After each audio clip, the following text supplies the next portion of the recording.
Hey first class, how are you kids? I hope you all are safe at home. Welcome to my English class. Today I am going to start another part of your chapter third. जो आपका chapter third है course book का, उसका दूसरा part मैं आज start करने वाली हूँ। ओके, तो हम क्या स्टार्ट करेंगे? एक्टिविटीज़, थर्ड चैप्टर की एक्टिविटीज़। तो let's start our third chapters activity. I hope कि आपको थर्ड चैप्टर समझ में आ गया हो at the zoo, and I hope कि आपको उसमें कोई क्वेरी ना हो। Kids, still if you have any queries then please ask me. Okay, तो आइए हम देखते हैं थर्ड चैप्टर की फर्दर एक्टिविटीज़, मतलब दूसरी एक्टिविटीज़ देखते हैं उसकी। ओके, तो हमने उस चैप्टर में क्या पढ़ा था एट द जू में। मैं आपको शॉर्टली बता देती हूँ कि मन्नू, स्पॉट और उसकी मीता जो सिस्टर है वो खुश हैं और कहाँ पे जा रहे हैं? जू में। और किसके साथ जा रहे हैं? डैडी मम्मी के साथ, और कार में जा रहे हैं, ठीक है ना। तो जू में उन लोग को कौन कौन मिलता है? टाइगर मिलता है, बर्ड्स मिलते हैं, लायन मिलता है, लायन कब मिलता है मतलब लायन का बेबी, मंकी मिलता है, फिर क्रोकोडाइल मिलता है, स्नेक मिलता है, एलिफेंट मिलता है। तो ये सारी जो एनिमल्स है वो उसको वहाँ पे मिलते हैं उन लोगों को। तो वो जू में कहाँ पे ये सारे एनिमल्स को विजिट करते हैं, मतलब एनिमल्स को देखते हैं। आई होप किड्स कि आपने भी जू देखा होगा। अगर नहीं देखा तो आप अपने पेरेंट्स के साथ जू को विजिट करने जा सकते हैं। अब देखिए यहाँ पे किड्स हम ये एक्टिविटी स्टार्ट करते हैं। So start. Is am are मतलब क्या होता है? Helping verb.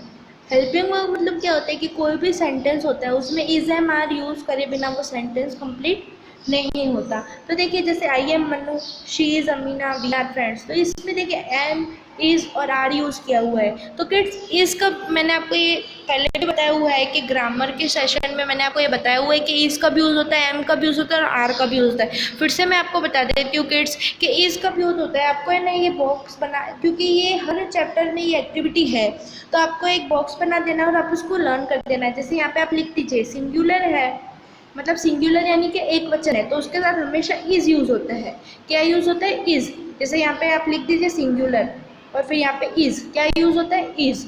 और प्लूरल है, प्लूरल मतलब बहुवचन, एक से ज़्यादा लोग हैं, मतलब दो लोग हैं, तीन लोग, एक से ज़्यादा है, तो उसके साथ क्या यूज होता है? आर। क्या यूज होता है? आर। और वी, दे, इन सब के साथ भी क्या यूज होता है? आर। और यू के साथ भी हमेशा आर यूज होता है। तो यू के साथ भी हम क्या यूज करते हैं? आर। और आई के साथ हमेशा क्या यूज होता है? एम। आई के साथ हमेशा एम यूज होता है। ओके, आपको देखने की जरूरत नहीं, जहाँ भी आई है आपको डायरेक्ट एम लिख देना है। तो आई के साथ हमेशा एम यूज होता है। देखिए जैसे ये एम है, आई के साथ हमेशा ये ए एम, एम यूज होता है। ये मनु, मतलब मैं मनु हूँ। शी इज अमीना, ये अमीना है। अभी शी देखिए, शी क्या है? She, he. शी किसके लिए यूज होता है? लड़कियों के लिए। और ही किसके लिए यूज होता है? लड़कों के लिए। तो शी जब भी आता है तो उसके साथ भी इज आता है, और ही आता है तो उसके साथ भी इज आता है। ओके, क्योंकि शी हम किसी एक इंसान के लिए, लड़की, एक लड़की के लिए यूज करते हैं। एक लड़की, लेडी या औरत, उसके लिए शी यूज करते हैं, ठीक है। और लड़का है, बॉय है, मैन है, ठीक है ना, जेंट्स है, उनके लिए हम ये यूज करते हैं। एक लड़के के लिए तो उसके साथ भी इज आता है। तो she is Amina, we are friends, मतलब हम लोग दोस्त हैं। तो वी है, वी मतलब हम। तो वी कब यूज होता है? जब एक से ज़्यादा लोग होते हैं और उसमें हम खुद इंक्लूड होते हैं, तो तब क्या यूज होता है? वी आर फ्रेंड्स, मतलब हम लोग दोस्त हैं। अब देखिए यहाँ पे circle the right option in this sentences, मतलब आपको राइट ऑप्शन पे सर्कल करना है। अब देखिए यहाँ पे क्या लिखा हुआ है? I dash playing with my friends, मतलब मैं अपने दोस्तों के साथ खेल रहा हूँ या खेल रही हूँ। तो आई के साथ क्या आएगा? एम। तो एम पे सर्कल करेंगे आप। The woman dash reading a newspaper, मतलब जो लेडी है वो न्यूज़पेपर पढ़ रही है। तो लेडी जो है, वुमन क्या है? एक वचन है, मतलब एक ही औरत है, तो उसके साथ क्या आएगा? Is. The woman is reading a newspaper, मतलब वो न्यूज़पेपर पढ़ रही है। The children is am are. अब चिल्ड्रन है, चिल्ड्रन किस कब यूज होता है? बहुत सारे बच्चे होते हैं, उनके लिए क्या यूज होता है? चिल्ड्रन। तो चिल्ड्रन मीन्स प्लूरल है, तो प्लूरल है तो उसके साथ भी आर आएगा। तो द चिल्ड्रन आर पेंटिंग, मतलब जो बच्चे हैं वो पेंटिंग कर रहे हैं। The man dash making samosas, मतलब मैन है तो वो एक आदमी है, तो एक आदमी है, सिंगुलर है, तो उसके साथ क्या यूज होगा? इज। तो हम यहाँ पे क्या लिखेंगे? The man is making samosas, मतलब एक जो आदमी है वो समोसे बना रहा है। आई होप किड्स कि आपको इज एम आर का डिफरेंस समझ में आ गया हो। तो देखिए यहाँ पे किड्स आपको यही करना है, filling the blanks with am is are, मतलब इज एम आर आपको यहाँ फिलिंग द ब्लैंक्स में फिल करना है। अब किड्स आपको ये जो एक्टिविटी है वो नोटबुक में करनी है। This is your today's homework. Okay, right down this activity and learn it.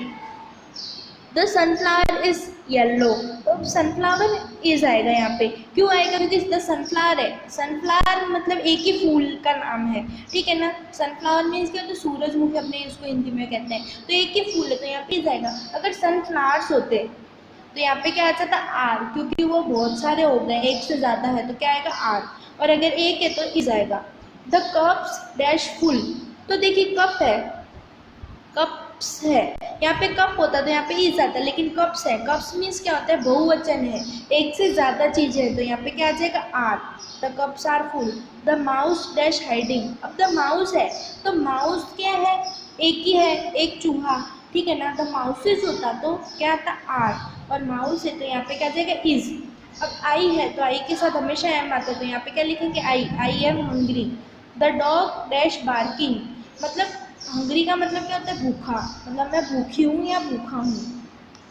The dog dash barking, अब डॉग देखिए, डॉग है एक मतलब एक कुत्ते के बारे में बात हो रही, एक ही इंसान के बारे में बात हो रही है, एक जानवर के बारे में, तो सिंगुलर है, तो सिंगुलर के साथ क्या आता है? Is. The dog is barking, मतलब कुत्ता जो है भौंक रहा है। अब यहाँ पे अगर डॉग्स होता तो डॉग्स, तो यहाँ पे क्या आ जाता? Are. The dogs are barking. तो किड्स आपको ये लर्न करना बहुत ज़रूरी है कि अगर सिंगुलर है तो आपको क्या लिखना है? इज, और अगर प्लूरल है तो आपको क्या लिखना है? Are. Okay, you have to write down R for plural and is for singular. Okay kids, अब देखिए यहाँ पे क्या करना है? Look at the pictures of the animals, write their names and then write the names of their babies from the box. अब देखिए यहाँ पे जो एनिमल्स के पिक्चर्स दिए हुए हैं जितने भी, उनके आपको यहाँ पे नेम लिखने हैं, फिर उनके यहाँ पे उनके बेबीज यानी उनके बच्चों के नाम यहाँ पे लिखने हैं आपको, ठीक है किड्स। तो देखिए animals and their babies, this is today's your homework, मतलब ये भी आपका आज का होमवर्क है। Okay, so this animals name and babies name you have to write down this in your notebook and learn it. Okay, आपको ये animals के नेम और बेबीज के नेम लिखने और लर्न करने किड्स आपको बहुत आगे भी काम आएंगे। ओके किड्स, तो आइए हम देखते हैं। अब ये देखिए, पहले हम एनिमल्स के नेम लिख लेते हैं, उसके बाद हम उनके बेबीज के नेम लिखेंगे। तो देखिए किड्स, ये देखिए ये क्या है? कैट, तो यहाँ पे हम कैट लिख देंगे, CAT कैट। उसके बाद ये क्या है? डॉग, तो हम यहाँ पे डॉग लिख देंगे। उसके बाद ये काऊ, तो काऊ लिख देंगे, COW काऊ। उसके बाद ये देखिए शिप, शिप लिख देंगे। उसके बाद ये क्या है? हॉर्स, तो हम क्या लिखेंगे यहाँ पे? हॉर्स।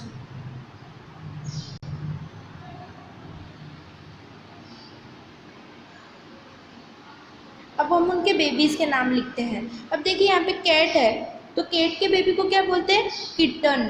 कैट के बेबी को क्या बोलते हैं? किटन, मतलब जो बिल्ली का बच्चा होता है उसे हम क्या कहते हैं? किटन। डॉग के बेबी को हम बोलते हैं पप्पी। तो यहाँ से देखते हैं कि आपको यहाँ पे स्पेलिंग्स लिखनी है किड्स। और उसके बाद काऊ, काऊ के बेबी को हम क्या बोलते हैं? काफ।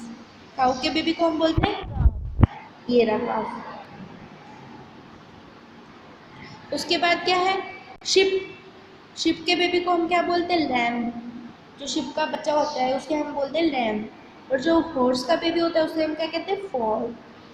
तो देखिए किड्स, ये तो हो गए एनिमल्स और उनके बेबीज के नेम। तो किड्स आपको यहाँ पे राइट डाउन करने हैं और आपको यहाँ से देख देख के राइट डाउन करने हैं। देखिए किड्स, आपको कितनी अच्छी अच्छी एक्टिविटीज इस बुक में दी हुई है, आपको देख देख के राइट डाउन करने हैं यहाँ पे उनके नेम। कैट के बेबी को फिर से मैं बता देती हूँ, कैट का बेबी किटन, डॉग का बेबी पप्पी, काऊ का बेबी काफ, शिप का बेबी लैम, हॉर्स का baby foal, FOL foal. Okay, so kids you have to learn this, आपको ये लर्न करना पड़ेगा एंड आपको ये आगे भी बहुत काम आने वाले हैं बेबीज और एनिमल्स के नेम। ओके किड्स, अब देखिए यहाँ पे assessment of speaking and listening, मतलब you have to speak it out, मतलब आपको ये बोलना है और सुनना है। You don't have to write this down. Who am I? Listen to this description and fill in the blanks with the right answers. मतलब देखिए मैं कौन हूँ, मतलब डिस्क्रिप्शन को सुनिए और मेरा जवाब दीजिए। देखिए यहाँ पे पिक्चर्स दी हुई है किड्स, तो यही किसकी पिक्चर है, बटरफ्लाई की, तो यहाँ पे आप बटरफ्लाई की स्पेलिंग लिख देंगे। उसके बाद ये किसकी पिक्चर है, फिश की। उसके बाद ये हैंड की, तो यहाँ पे आप हैंड की और यहाँ पे आप फिश की स्पेलिंग लिख देंगे। Okay kids. अब देखिए pronunciation, vowel sounds in beat and big. अब देखिए आई साउंड है, ठीक है ना, उसे हम देख लेंगे बीट। बीट में लंबा साउंड आता है आई का, और बिग, बिग में छोटा साउंड आता है। इसमें लॉन्ग साउंड और इसमें short sound.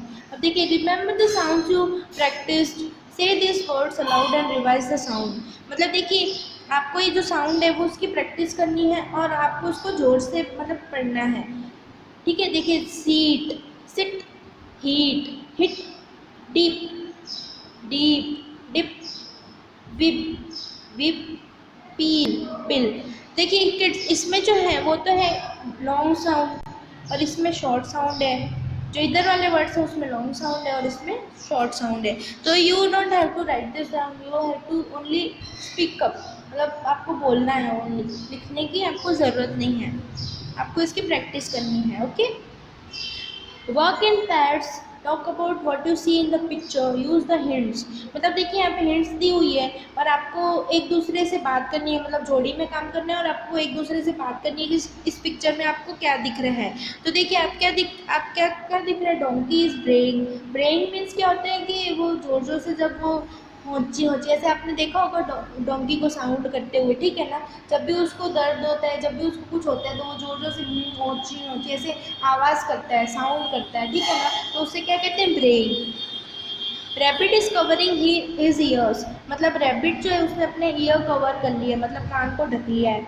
Bird is flying away, मतलब जो पक्षी है वो दूर भाग रहा है उससे, उस साउंड से दूर भाग रहा है। वेरी नॉइजी, वेरी नॉइजी मतलब बहुत ही आवाज़ वाला है। जब आपने देखा होगा डॉगी को ऐसे आवाज़ करते हुए ऊँची, तो आपको पता है कितना नॉइजी हो जाता है, मतलब कितना साउंड होता है, ठीक है ना। तो इसलिए सब उससे दूर भाग रहे हैं, तो आपको आपस में बात करनी है। Okay kids. अब देखिए यहाँ पे this sentences describe the giraffe, मतलब ये सेंटेंसेस जो है वो जिराफ को डिस्क्राइब कर रहे हैं। डिस्क्राइब मीन्स दर्शा रहे हैं। तो डिस्क्राइब मीन्स क्या होता है, दर्शाना, मतलब ये जिराफ के बारे में हमें कुछ ज़्यादा बता रहे हैं ये जो सेंटेंसेस है। जब the giraffe is a tall animal, मतलब जो जिराफ है वो एक ऊंचा जानवर है। It is yellow in colour, वो कौन सा कलर है, येलो है उसका colour. It has 4 legs and a long neck, उसके पास 4 पाँव है और लंबी गर्दन है। It has spots on its body, मतलब उसके शरीर पे स्पॉट्स मतलब बिंदियाँ हैं, छोटी बड़ी बिंदियाँ। स्पॉट्स यानी क्या होते हैं, बिंदियाँ।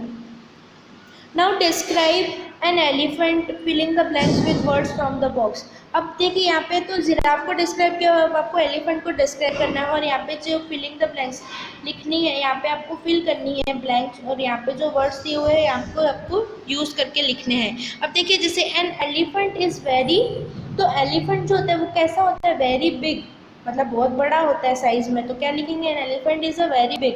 It is dash in colour, वो कलर में कैसा होता है, ग्रे। तो देखिए ग्रे कलर का होता है यहाँ पे, तो आप क्या लिखेंगे, ग्रे, ये रही स्पेलिंग। इट हैज़ 4, अब उसके पास 4 क्या है, लेग्स, मतलब 4 उसके पास पाँव हैं। एंड 2 बिग ईयर्स, और 2 बड़े बड़े कान हैं। उसके कान देखे होंगे आपने, ईयर्स कितने बड़े बड़े होते हैं। तो क्या लिखेंगे आप यहाँ पे, 2 big ears. It's long dash is called trunk, उसकी जो बड़ी नोज, यहाँ पे आप क्या लिखेंगे, नोज।